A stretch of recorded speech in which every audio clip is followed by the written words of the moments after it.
5G and edge computing.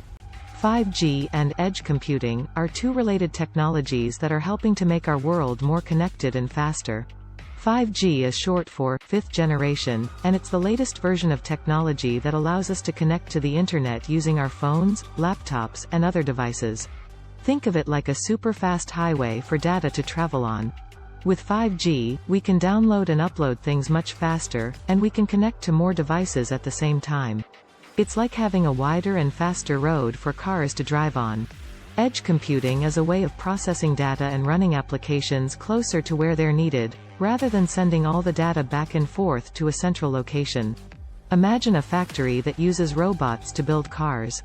With edge computing, the robots can process information and make decisions on their own without having to send all the data back to a central computer. This helps to make the factory run faster and more efficiently. Together, 5G and edge computing can help to make our world more connected and responsive. For example, imagine a self-driving car that uses 5G to communicate with other cars and with traffic lights, and edge computing to process data and make decisions quickly. This would help to make our roads safer and more efficient. Another example of 5G and edge computing working together is in the field of medicine. With 5G, doctors and nurses can share medical images and information more quickly and easily, which can help to improve patient care.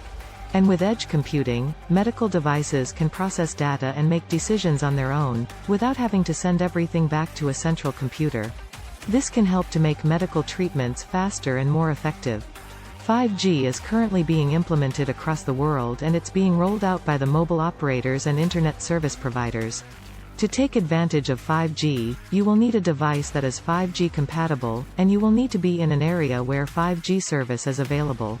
Edge computing is also being implemented across the world, but it is more complex than 5G.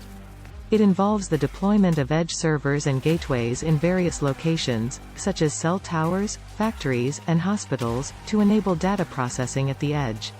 Both 5G and edge computing are rapidly advancing technologies, and their implementation is still in progress. It's exciting to see how these technologies will change the way we live and work in the future.